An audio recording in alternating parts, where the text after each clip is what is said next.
हमने कहा आपको कि बात बनाना नहीं बनाना ये भारतीय जनता पार्टी पर डिपेंड करता है। कोई दोषी नहीं न देगी उत्तर प्रदेश की जनता कि हमने आपके दरवाजे जाकर हाथ नहीं पसारा। अगर कोई अब बात होगी तो इसके लिए मैं जिम्मेदार नहीं हूँ, उसके लिए भारतीय जनता पार्टी जिम्मेदार होगी भाई। अब लाभ नुकसान का बात तो चुनाव के समय बताया जाएगा। उत्तर प्रदेश चुनाव का बिगुल बज चुका है, लेकिन बिहार में भी सियासत गर्म है। जिस तरीके से जेडीयू गठबंधन करना चाहती थी यूपी में बीजेपी से, लेकिन बातें नहीं बनी और 3 दिनों का अल्टीमेटम दिया गया है जेडीयू के तरफ से बीजेपी को उत्तर प्रदेश में। हमारे साथ ललन पासवान है, जेडीयू के पूर्व विधायक हैं। ललन जी, क्या लग रहा है आगे? बात नहीं बनी है, क्या होगा आगे?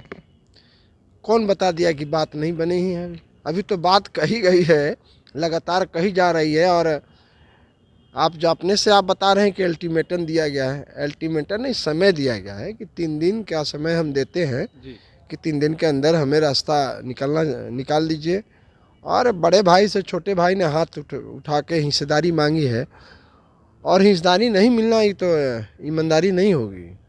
हिस्सेदारी मिलनी चाहिए, क्योंकि हम बिहार में सरकार चला रहे हैं साथे, और हम हर जगह सहयोग में खड़े रहते हैं। बीजेपी के हर मोर्चे पर खड़े रहे हैं, अच्छे बुरे दिनों में सब जगह। इसलिए हम उम्मीद रखते हैं कि उत्तर प्रदेश बड़ा राज्य है, वहाँ हमने 51 सीट का पूरा पूर्वांचल हमसे भरा हुआ। शाहबाद, औरंगाबाद से लेकर सारे की बड़ी आबादी जाके बनारस में, गोरखपुर में, इधर बेतिया के लोग, सारा व्यापार हमारे लोग करते हैं और हम उससे प्रभावित हैं। उत्तर प्रदेश हमसे प्रभावित रहता है।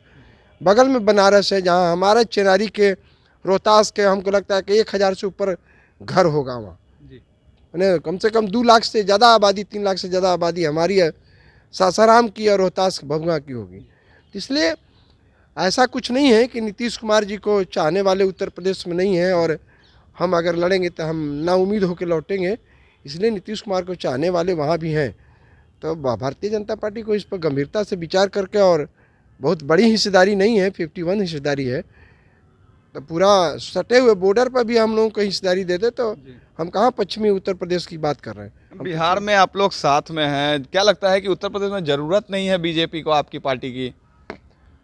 ये बीजेपी समझती होगी, हम तो नहीं समझते हैं। हम तो समझते हैं कि बीजेपी की हम ज़रूरत है, और अब वो क्या समझते हैं नहीं समझते मैं नहीं जानता, लेकिन अब उनसे पूछ लीजिएगा। हम बीजेपी की ज़रूरत समझते हैं और बीजेपी हमारी ज़रूरत समझती है, तो वहाँ भी समझना चाहिए।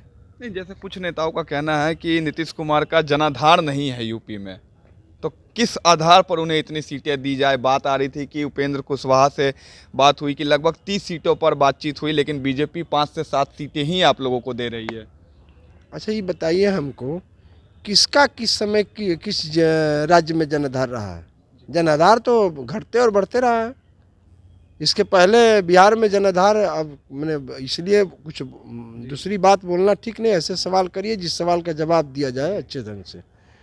बहुत सारे जनाधार प्रयास किया गया, जनाधार में असफल हुए लोग, और बहुत जगह जनाधार रहते हुए भी जनाधार बेजनाधार हो जाता है।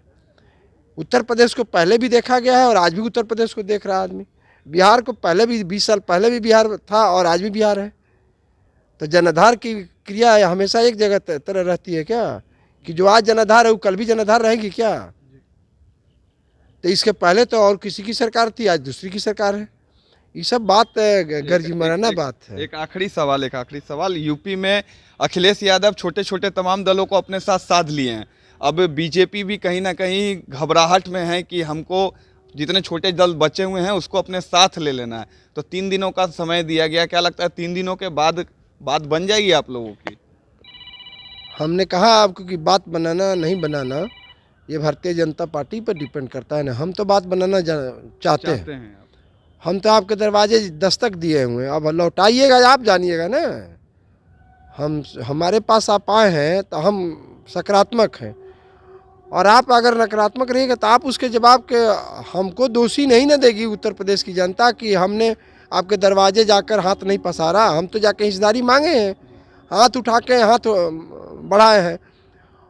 अगर कोई अब बात होगी तो इसके लिए मैं जिम्मेदार नहीं हूँ, उसके लिए भारतीय जनता पार्टी जिम्मेदार होगी भाई। अच्छा, आप लोगों का हाथ नहीं बढ़ाती है तो भाजपा को क्या नुकसान होगा यूपी में? अब लाभ नुकसान का बात तो चुनाव के समय बताया जाएगा। अभी कोई बता सकता है क्या? कोई भविष्यवक्ता है क्या? ऐसा कोई नहीं है ज्योतिषी की बता देगा कि कल क्या होगा। ये तो कोई नहीं बताएगा। इसके पहले भी हम लोग लड़े थे, एक बार लड़े थे तो 53 सीट पर हम लोग लड़े थे और लग रहा था कि हम एनडीए की सरकार बनाएंगे, महागठबंधन की सरकार बन गई। तो मूल्यांकन हो रहा था, आपका भी पड़ाका छूट रहा था, आपका भी मूल्यांकन था, पूरे मीडिया का मूल्यांकन था कि एनडीए की सरकार बनेगी और महागठबंधन की सरकार बन गई थी 2015 में नीतीश कुमार जी की। तो ये बात आपका भी सारा सिस्टम फेल हो जाता है। फेल होने के लिए कौन चीज़ फेल हो जाएगा, कोई ठिकाना है क्या?